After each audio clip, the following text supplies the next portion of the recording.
नमस्कार दोस्तों, cast classes की ज्योग्राफी सीरीज में मैं चंद्रहास एक बार फिर से आप सभी का हार्दिक स्वागत करता हूं। ज्योग्राफी सीरीज की क्लास लगे हुए काफी टाइम हो गया था। असुविधा के लिए हम खेद चाहते हैं। अब आपको लगातार ज्योग्राफी की क्लासें मिलती रहेगी। आप अच्छे तरीके से मेहनत करें और अच्छे तरीके से पढ़ें। देखिए, लास्ट का जो हमारा टॉपिक था, लास्ट वीडियो के अंदर जो हमने टॉपिक करवाया था वो था ईस्टर्न घाट माउंटेन रेंज और वेस्टर्न घाट माउंटेन रेंज, पूर्वी घाट पर्वत श्रृंखला और पश्चिमी घाट पर्वत श्रृंखला। पूर्वी घाट पर्वत श्रृंखला और पश्चिमी घाट पर्वत श्रृंखला का मिलन स्थल भी बताया था।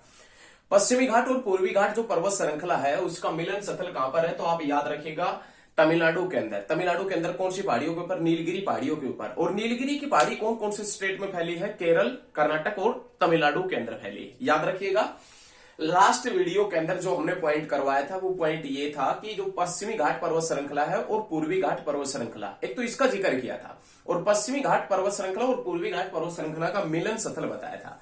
पश्चिमी घाट और पूर्वी घाट पर्वत श्रृंखला का मिलन स्थल नीलगिरी की पहाड़ियां हैं। नीलगिरी की पहाड़ियां केरल, कर्नाटक और कहां पर पड़ती है? तमिलनाडु के अंदर नीलगिरी की पहाड़ी पड़ती है। बहुत अच्छे तरीके से आपने याद रखना है। उसके बाद में आज जो हमारा टॉपिक होगा वो होगा मध्यवर्ती उच्च भूमि। ज्योग्राफी के अंदर आप हेडिंग डाल लीजिए मध्यवर्ती उच्च भूमि। मध्यवर्ती उच्च भूमि का हम जिक्र करेंगे। आइए पहले एक बार छोटे से मैप के ऊपर हम देख लेते हैं कि मध्यवर्ती उच्च भूमि में किसका जिक्र होता है, वो चीज एक बार आप देखें। मान लेते हैं कि अपने पास में एक ऐसा छोटा सा भारत है।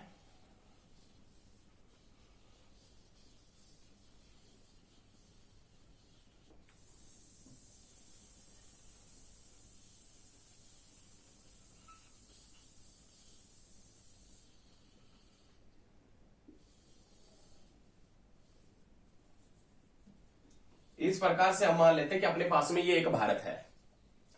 इसके अंदर हमने सबसे पहले देखिए, पहले समझने का प्रयास कीजिए, उसके बाद में मध्यवर्ती उच्च भूमि का जिक्र बहुत अच्छे तरीके से करेंगे। कोई भी पॉइंट हम मध्यवर्ती उच्च भूमि से नहीं छूटने देंगे। एक बार आप थोड़ा सा समझें और समझने के बाद में हम मध्यवर्ती उच्च भूमि का जिक्र करेंगे। देखें, सबसे पहले हमने आपसे करवाया था हिमालय पर्वत श्रृंखला, जो बहुत ही अच्छे तरीके से अच्छे ढंग से करवाया था। यदि आपने वो वीडियो नहीं देखी है तो हमारी प्लेलिस्ट के अंदर जाकर देख ले, हिमालय पर्वत श्रृंखला। हिमालय पर्वत श्रृंखला के बाद में करवाया था उत्तर भारत का विशाल मैदान। उत्तर भारत का विशाल मैदान करवाया था। उसके बाद में हमने करवाया था अरावली पर्वत श्रृंखला। उसके बाद में सतपुड़ा और विंध्याचल पर्वत श्रृंखला, और उसके बाद में पूर्वी घाट और पश्चिमी घाट पर्वत श्रृंखला का जिक्र किया था हमने। और आज हम जो जिक्र करेंगे उसमें नाम आता है किसका, तो आप याद रखिएगा मध्यवर्ती उच्च भूमि का नाम आता है। किसका नाम आता है? मध्यवर्ती उच्च भूमि। मध्यवर्ती उच्च भूमि है। इसके अंदर कौन कौन से पठार पड़ते हैं, कौन कौन सी पर्वत श्रृंखला पड़ती है, उसका जिक्र इस वीडियो के अंदर करने वाले हैं। बहुत बेहतरीन ये वीडियो होने वाली है। और यदि आपको वीडियो अच्छी लगती है तो ज्यादा से ज्यादा इसको चैनल को सब्सक्राइब करें, लाइक करें, कमेंट करें और वीडियो को लगातार शेयर करते रहें। देखें, मध्यवर्ती उच्च भूमि में सबसे पहले नाम आता है अरावली पर्वत का। मध्यवर्ती जो उच्च भूमि है इसमें सबसे पहले नाम आता है अरावली पर्वत का। अरावली माउंटेन रेंज का नाम आता है। लेकिन यहां पर हम अरावली पर्वत श्रृंखला आपको नहीं समझाने वाले हैं। कुछ एक पॉइंट बताएंगे जिससे आपको समझ में आ जाएगा। अरावली पर्वत श्रृंखला के ऊपर हमने स्पेशल एक वीडियो बना रखी है। यदि आपने वो वीडियो नहीं देखी है तो अरावली पर्वत श्रृंखला का गहन अध्ययन करना है तो उस वीडियो के अंदर जाकर देख ले। अरावली पर्वत श्रृंखला प्लेलिस्ट के अंदर आपको वीडियो मिल जाएगी। दूसरा पॉइंट, अरावली पर्वत श्रृंखला है। ये अरावली पर्वत श्रृंखला गुजरात से लेकर और दिल्ली तक फैली है। ये विश्व की सबसे प्राचीनतम पर्वत श्रेणी है। अरावली पर्वत श्रृंखला का सर्वोच्च शिखर गुरु शिखर है, और वो गुरु शिखर माउंट आबू राजस्थान के अंदर पड़ता है, जिसकी ऊंचाई कितना है? 1722 मीटर जिसकी ऊंचाई है। बहुत अच्छे ढंग से आपने ये सभी चीजें याद रखनी है। अरावली पर्वत श्रृंखला हो गया किसके अंदर? मध्यवर्ती उच्च भूमि के अंदर। मध्यवर्ती उच्च भूमि जिसको कितने भागों के अंदर बांटा गया है? 2 भागों के अंदर। मध्यवर्ती उच्च भूमि है, इसको कितने भागों के अंदर बांटा गया है? 2 भागों के अंदर। उसमें सबसे पहले नाम आता है उत्तरी मध्यवर्ती उच्च भूमि। उत्तरी मध्यवर्ती उच्च भूमि। उत्तरी मध्यवर्ती उच्च भूमि को अन्य किस नाम से जानते हैं, तो आप याद रखिएगा मालवा का पठार। उत्तरी मध्यवर्ती जो उच्च भूमि है इस उत्तरी मध्यवर्ती उच्चभूमि को किस नाम से भी जाना जाता है? मालवा के पठार के नाम से जाना जाता है। ये जो क्षेत्र पड़ता है, ये क्षेत्र कौन से पठार का पड़ता है? तो आप याद रखिएगा मालवा के पठार का क्षेत्र। ये जो सारा क्षेत्र है ये कौन से पठार का क्षेत्र है? मालवा के पठार का क्षेत्र है। आइए देखें, मालवा का जो पठार है ये मालवा, इस मालवा शब्द की उत्पत्ति किससे हुई है? तो आप याद रखना है आपने संस्कृत भाषा के शब्द मालव से। मालवा शब्द की उत्पत्ति संस्कृत भाषा के शब्द मालव से हुई है। इस मालव का अर्थ होता है देवी लक्ष्मी का निवास स्थान। मालवा शब्द की उत्पत्ति है वो संस्कृत भाषा के शब्द मालव से हुई है और इस मालव का अर्थ होता है देवी लक्ष्मी का निवास स्थान होता है। ये जो मालवा पठार है, ये जो मालवा पठार है ये एक लावा पठार है। मालवा का पठार किस प्रकार का पठार है? लावा पठार है। इसके अंदर किस किस प्रकार की चट्टानें मिलती है? तो याद रखिएगा लावा पठार के अंदर, मालवा के पठार के अंदर ग्रेनाइट और किस प्रकार की चट्टान मिलती है? नीस प्रकार की चट्टान मिलती है। लेकिन अब क्वेश्चन ये बनता है, ये तो आपने पढ़ लिया कि मालवा का पठार है, ये किस प्रकार का पठार है, इसके नाम की उत्पत्ति किस प्रकार से हुई थी, ये तो आपने पढ़ लिया है। लेकिन अब जो सबसे बेहतरीन क्वेश्चन बनने वाला है वो क्वेश्चन ये है कि मालवा का पठार कौन कौन से स्टेट में फैला है? ये जो मालवा का पठार है ये कौन कौन से राज्य के अंदर फैला है? तो याद रखिएगा मालवा का पठार फैला है उत्तर पूर्वी राजस्थान के अंदर। मालवा का पठार उत्तर पूर्वी राजस्थान के अंदर, पश्चिमी मध्य प्रदेश के अंदर और पश्चिमी और गुजरात के अंदर। याद रखिएगा पश्चिमी पूर्वी गुजरात के अंदर, पश्चिमी मध्य प्रदेश के अंदर, उत्तर पूर्वी राजस्थान के अंदर ये मालवा का पठार फैला है। लेकिन ये जो मालवा का पठार है, इस मालवा के पठार का 28% हिस्सा कौन से राज्य के अंदर है? मध्य प्रदेश के अंदर। मालवा के पठार का 28% हिस्सा कौन से स्टेट के अंदर पड़ता है? तो आप याद रखिएगा मध्य प्रदेश के अंदर।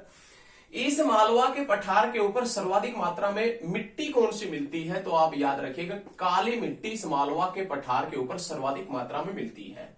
सर्वाधिक मात्रा में काली मिट्टी मिलती है कौन से पठार के ऊपर? मालवा के पठार के ऊपर। अब सर्वाधिक मात्रा में काली मिट्टी मिलती है तो सर्वाधिक मात्रा में काली मिट्टी में कौन सी फसल की जाती है? तो आप याद रखिएगा सर्वाधिक मात्रा में कपास की फसल। सर्वाधिक मात्रा में कपास की फसल होती है कौन से पठार के ऊपर? तो आप याद रखिएगा मालवा के पठार के ऊपर।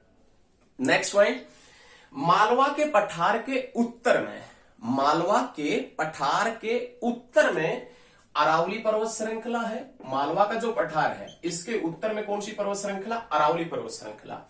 मालवा के पठार के दक्षिण के अंदर कौन सी पर्वत श्रृंखला है? Vindhyachal mountain range. साथ के साथ में ये पॉइंट नोट करते हुए चलिएगा, मजा आएगा। देखना, मालवा का पठार है, इसके उत्तर में अरावली पर्वत श्रृंखला है। मालवा के पठार के दक्षिण में कौन सी पर्वत श्रृंखला है? विंध्यन पर्वत श्रेणी है। और मालवा के पठार के पूर्व के अंदर, मालवा के पठार के अंदर के पूर्व के अंदर कौन सा पठार पड़ता है? तो आप याद रखिएगा बुंदेलखंड का पठार पड़ता है। देखिए सभी पॉइंट एक बार हम फिर से क्लियर कर देते हैं, किसी भी प्रकार का डाउट आपके माइंड में नहीं रहना चाहिए। मालवा शब्द की उत्पत्ति संस्कृत भाषा के शब्द मालव से हुई है। मालवा के पठार के उत्तर में अरावली, दक्षिण में विंध्याचल और पूर्व में बुंदेलखंड का पठार पड़ता है। मालवा का पठार एक लावा पठार है जिसके अंदर ग्रेनाइट और नीस प्रकार की चट्टानें मिलती है। मालवा का पठार दक्षिण पूर्वी राजस्थान के अंदर, पूर्वी गुजरात के अंदर, पश्चिमी मध्य प्रदेश के अंदर मिलता है। मालवा के पठार का 28% हिस्सा मध्य प्रदेश के अंदर मिलता है। मालवा का जो पठार है इसमें सर्वाधिक मात्रा में काली मिट्टी मिलने के कारण सर्वाधिक मात्रा में कौन सी फसल होती है? कपास की फसल होती है। मालवा के पठार का जल अपवा, मालवा के पठार का जो अपवा सिस्टम है, कहने का मतलब मालवा के पठार के ऊपर से जो जल जाता है वो जाता है अरब सागर में भी और बंगाल की खाड़ी के अंदर भी। मालवा के पठार का जो जल अपवा होता है वो कौन सी नदियों के द्वारा किया जाता है? देखें एक बार, अरब सागर में कौन सी नदियों के द्वारा जाता है और मालवा के पठार का जो जल है वो बंगाल की खाड़ी में कौन सी नदियों के द्वारा जाता है? तो अरब सागर के अंदर, अरब सागर में जो मालवा के पठार का जल जाता है वो कौन सी नदियों के द्वारा? नर्मदा, तापी और माही नदियों के द्वारा जो जल जाता है वो कहां पर जाता है? अरब सागर में। यहां से नर्मदा, तापी और माही नदियां बहती है, वो जल कहां पर गिराती है? ये सारा क्षेत्र पड़ता है अरेबियन सी, अरब सागर का, याद रखिएगा। और यदि हम आपसे पूछे कि बंगाल की खाड़ी, बंगाल की खाड़ी में कौन सी नदियों के द्वारा जाता है? तो आप याद रखिएगा चंबल, केन, चंबल केन, बेतवा, चंबल केन बेतवा आदि नदियों के द्वारा जल जाता है बंगाल की खाड़ी में। क्योंकि ये चंबल केन बेतवा है वो यमुना की सहायक है, और यमुना किसकी सहायक है? गंगा की सहायक है, और गंगा इन सभी का जल कहां पर गिराती है? बंगाल की खाड़ी के अंदर गिराती है। तो ये सभी पॉइंट आपके माइंड में और दिल और दिमाग में रहने चाहिए। अरब सागर में गिराने वाली नदियां नर्मदा, तापी, माही है। बंगाल की खाड़ी में चंबल केन बेतवा नदियां हैं जो मालवा के पठार का जल गिराती है। तो ये सभी पॉइंट क्लियर होने चाहिए। ये तो था उत्तरी मध्यवर्ती उच्च भूमि। उत्तरी मध्यवर्ती उच्च भूमि जिसमें नाम आता है कौन से पठार का? तो आप याद रखिएगा मालवा के पठार का। उत्तरी मध्यवर्ती उच्च भूमि जिसमें नाम हमने बताया है मालवा के पठार का नाम आता है। अब ये जो क्षेत्र है, ये क्षेत्र पड़ता है कौन से पठार का? मालवा के पठार का। इसी के साइड में एक पठार पड़ता है, इसी के साइड में, जिसमें नाम आता है किसका? तो आप याद रखिएगा, इसी के साइड में मान लेते हैं थोड़ा सा, इसी के साइड में एक पठार पड़ता है जिसमें नाम आता है किसका? तो आप याद रखिएगा बुंदेलखंड का पठार। ये मालवा के पठार या मध्यवर्ती उच्च भूमि को दो भागों के अंदर बांटा गया था। उत्तरी मध्यवर्ती उच्च भूमि जिसमें नाम आया था मालवा के पठार का। अब हम जो डिस्कस करेंगे उसमें नाम आता है दक्षिणी मध्यवर्ती उच्च भूमि। दक्षिणी मध्यवर्ती उच्च भूमि, दक्षिणी मध्यवर्ती उच्च भूमि के पॉइंट का यदि डिस्कशन करें तो इसमें नाम आता है बुंदेलखंड का पठार। किसका नाम आता है? बुंदेलखंड के पठार का नाम आता है, बुंदेलखंड का पठार। दक्षिणी मध्यवर्ती उच्च भूमि जिसमें नाम आता है बुंदेलखंड का पठार। बुंदेलखंड का जो पठार है, बुंदेलखंड का, थोड़ा सा इसको भाई थोड़ा सा और ऊपर कर लेते हैं, थोड़ा सा समझने का प्रयास कीजिए। बुंदेलखंड का पठार इस प्रकार से फैला हुआ है। बुंदेलखंड का जो पठार है, ये बुंदेलखंड का पठार जिसके उत्तर में यमुना नदी, उत्तर में यमुना नदी, जिसके दक्षिण में विंध्याचल पर्वत श्रृंखला स्थित है। बुंदेलखंड का जो पठार है इसके उत्तर में यमुना नदी, दक्षिण में विंध्याचल पर्वत श्रृंखला स्थित है। बुंदेलखंड का जो पठार है उत्तर में यमुना नदी, दक्षिण में विंध्याचल पर्वत श्रृंखला है, और इसी के उत्तर और पूर्व के अंदर बघेलखंड का पठार पड़ता है। इसी के उत्तर पूर्व में किसका पठार पड़ता है? बघेलखंड का पठार पड़ता है। लेकिन ये जो बुंदेलखंड का पठार है ये कौन कौन से स्टेट में फैला है? तो बुंदेलखंड का पठार फैला है उत्तर प्रदेश में और मध्य प्रदेश में। उत्तर प्रदेश में जिसमें नाम आता है हमीरपुर, दौलतपुर, बांदा, जालौन, बांदा, हमीरपुर और दौलतपुर उत्तर प्रदेश के अंदर फैला है। उसके बाद में मध्य प्रदेश का छतरपुर, टिक्कमगढ़, दतिया और पन्ना जिलों के अंदर कौन सा पठार फैला है? बुंदेलखंड का पठार फैला है। याद रखिएगा उत्तर प्रदेश और मध्य प्रदेश में फैला है। उत्तर प्रदेश और मध्य प्रदेश के हमने डिस्ट्रिक्ट में बताए हैं कौन कौन से डिस्ट्रिक्ट के अंदर ये फैला है पठार, याद रखना है। ये एक प्राचीन पठार है, बुंदेलखंड का पठार एक प्राचीन पठार है। और ये जो बुंदेलखंड का पठार है इसका प्राचीन नाम क्या है? बुंदेलखंड का पठार का प्राचीन नाम या बुंदेलखंड का प्राचीन नाम क्या है? तो आप याद रखिएगा जेजाक भुक्ति। इसमें से कोई भी क्वेश्चन नहीं पूछेगा ना तो क्वेश्चन ये पूछेगा कि बुंदेलखंड का प्राचीन नाम क्या है। तो बुंदेलखंड का जो प्राचीन नाम है वो जेजाक भुक्ति है। जेजाक भुक्ति बुंदेलखंड का प्राचीन नाम है। उसके बाद में जो नाम आता है, नेक्स्ट पॉइंट का नाम आता है, उसमें नाम आता है किसका? तो आप याद रखिएगा बघेलखंड का पठार। किसका नाम आता है? बघेलखंड का पठार। बघेलखंड के पठार के पॉइंट का डिस्कस करें। बघेलखंड का पठार, बघेलखंड के पठार का यदि डिस्कशन करें तो बघेलखंड का जो पठार है इसकी ऊंचाई है 150 से 1200 मीटर। इस पठार की ऊंचाई है, बघेलखंड का जो पठार है इसकी ऊंचाई है 150 से 1200 मीटर। इसकी ऊंचाई है बघेलखंड के पठार की। बघेलखंड का जो पठार है इसके ऊपर कौन सी नदियां इस पठार के जल का अपव्यय करती है? कौन कौन सी नदियां हैं? तो जिसमें नाम आता है सिंगरौली, जिसमें सिंगरौली, उसके बाद में दुधी का नाम आता है, उसके बाद में नाम आता है दामोदर आदि। ये जो नदियां हैं जिसमें नाम आता है दुधी, सिंगरौली, दामोदर, उसके बाद में नाम आता है एक दो नदियां और हैं जिसमें नाम आता है दामोदर वगैरह की सहायक है, जिसमें सिंधी नदी, ये नदियां हैं जो बघेलखंड का जो पठार है उसका जल का अपवा करती है। बघेलखंड का जो पठार है इसका जल कहां पर गिरता है? बंगाल की खाड़ी में गिरता है या अरब सागर के अंदर? तो आप याद रखिएगा बंगाल की खाड़ी के अंदर। बघेलखंड के पठार के ऊपर कौन कौन सी जनजाति निवास करती है? तो बघेलखंड का जो पठार है इसके ऊपर गोंड व कोल जनजाति निवास करती है। बघेलखंड का जो पठार है इसके आसपास में गोंड व कोल जनजाति निवास करती है। बघेलखंड का जो पठार है इसमें चूना पत्थर, बघेलखंड का जो पठार है इसमें चूना पत्थर व कोयला सर्वाधिक मात्रा में मिलता है। बघेलखंड का जो पठार है इसमें चूना पत्थर और कोयला सर्वाधिक मात्रा में मिलता है। बघेलखंड पठार के ऊपर गोंड व कोल जनजाति निवास करती है। और बघेलखंड को प्राचीन काल में किस नाम से जाना? क्वेश्चन ये इंपॉर्टेंट बनता है, क्वेश्चन ये इंपॉर्टेंट बनता है कि बघेलखंड को प्राचीन काल में किस नाम से जाना जाता था? तो आप याद रखिएगा दहाला के नाम से। किस नाम से? दहाला के नाम से। बघेलखंड को प्राचीन काल में दहाला के नाम से भी जाना जाता था। तो ये याद रखना है, ये मध्यवर्ती उच्च भूमि का पॉइंट था। उसके बाद में हम दक्कन के पठार का डिस्कशन करेंगे। आप पढ़ेंगे हम छोटा नागपुर का पठार, जिसे भारत का रूर कहते हैं। प्राकृतिक संसाधनों की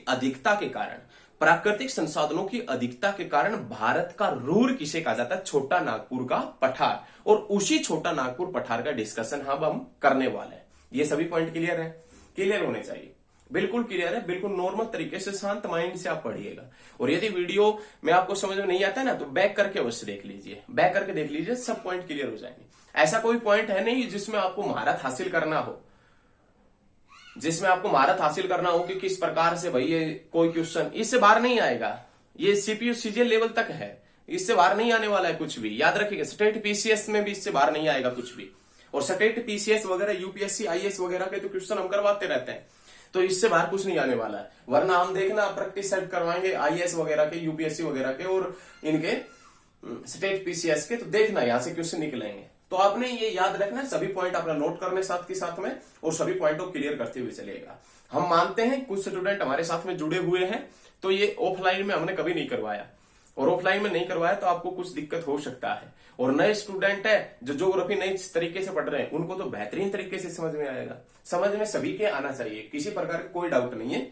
याद करें और सभी पॉइंट नोट करें। देखें, उसके बाद में नेक्स्ट जो पॉइंट बनता है उसमें नाम आता है छोटा नागपुर का पठार।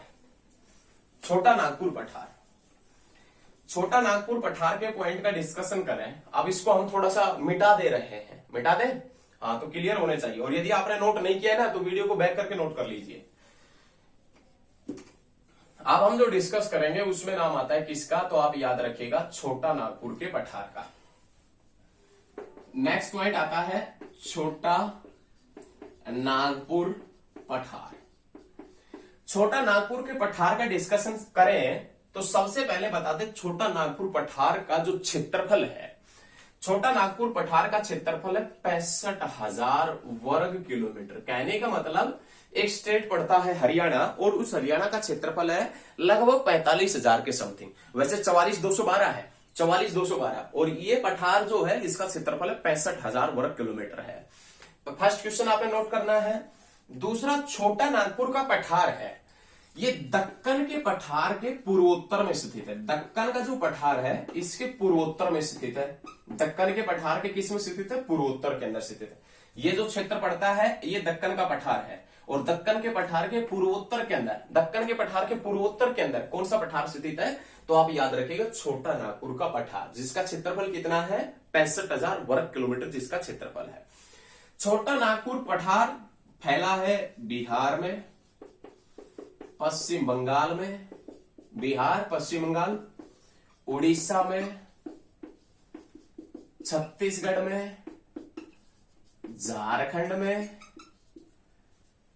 आंध्र प्रदेश के उत्तर पूर्वी हिस्से के अंदर। छोटा नागपुर का पठार है बिहार, पश्चिम बंगाल, उड़ीसा, छत्तीसगढ़, झारखंड और आंध्र प्रदेश के उत्तर पूर्वी हिस्से के अंदर फैला है। Clear point? सभी पॉइंट क्लियर है ना? क्लियर होने चाहिए। देखिए, आप यदि बेहतरीन मेहनत करते हैं तो सफलता आपके कदम चूमेगी, ये बात पक्का है। यदि आप मेहनत करते हैं तो सफलता आपके कदम चूमेगी, और मेहनत नहीं करते हैं तो आपको सफलता के और पता नहीं किस किस के कदम आपको चूमने पड़ेंगे। तो ज्यादा से ज्यादा मेहनत कीजिए, सफलता आपको अवश्य मिलेगी। छोटा नागपुर का पठार कौन कौन से स्टेट में फैला है, सारी बात क्लियर है। अब आगे बढ़ते हैं। छोटा नागपुर का जो पठार है इसमें किस प्रकार की चट्टानें मिलती हैं, तो आप याद रखिएगा आर्कियन क्रम की चट्टानें मिलती हैं। पृथ्वी के ऊपर सबसे पहले आपसे पूछे कि किस प्रकार की चट्टानें बनी थी। यदि चट्टानों से संबंधित आपने विशेष टॉपिक पढ़ना है तो हमारी जीके सीरीज के अंदर, हमारी ज्योग्राफी सीरीज के अंदर भारत की प्रमुख चट्टानें हैं, वहां पर जाकर देखिए, आपको मजा आएगा। अच्छे तरीके से वहां पर पढ़ाया गया है। पृथ्वी के ऊपर जब सबसे पहले ज्वालामुखियों का विस्फोट हुआ था, उसके बाद में जो लावा जमा था और उस लावा के जमने के कारण कौन सी चट्टानें बनी थी, आर्कियन क्रम की चट्टानें बनी थी। तो छोटा नागपुर का पठार है, इसमें अधिकतर चट्टानें किस क्रम की मिलती है, आर्कियन क्रम की चट्टानें मिलती है। हालांकि इसके अंदर और कौन से क्रम की चट्टानें भी मिलती है, गोंडवाना क्रम की चट्टानें भी इसके अंदर पाई जाती है। सबसे ज्यादा जो चट्टानें छोटा नागपुर के पठार के अंदर आर्कियन क्रम की चट्टानें मिलती है, हालांकि इसके अंदर गोंडवाना क्रम की चट्टानें भी पाई जाती है, याद रखना है।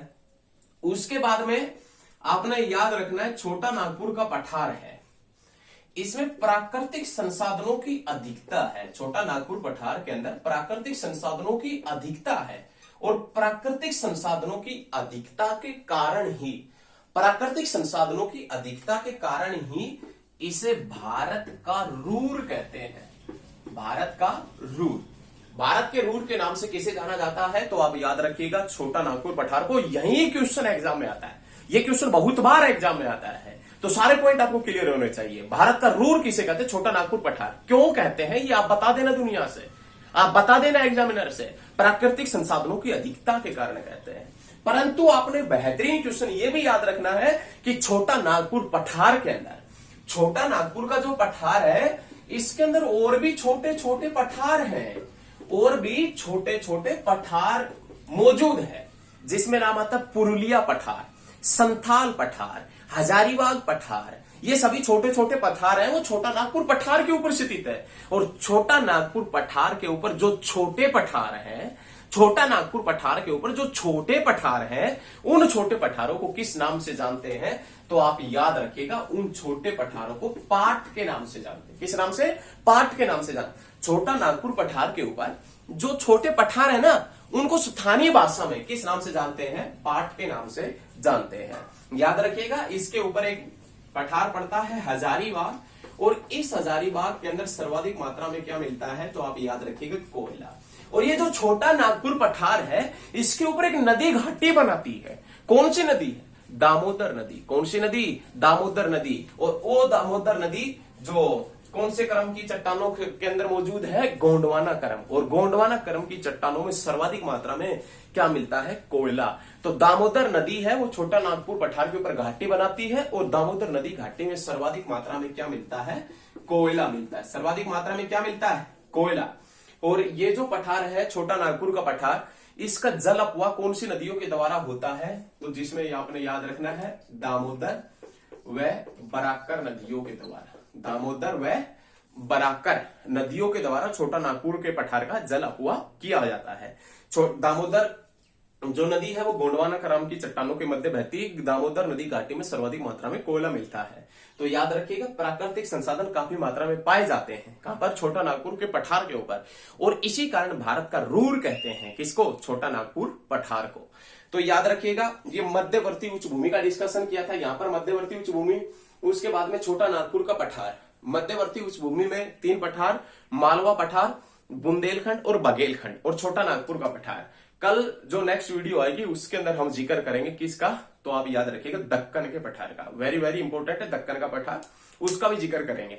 और यदि वीडियो अच्छी लगती है तो ज्यादा से ज्यादा फैला दें इस वीडियो को, नहीं सभी ग्रुपों में शेयर कर दें, और ज्यादा से ज्यादा शेयर करें, लाइक और कमेंट भी करें। धन्यवाद, मिलते हैं बहुत जल्द नेक्स्ट वीडियो में।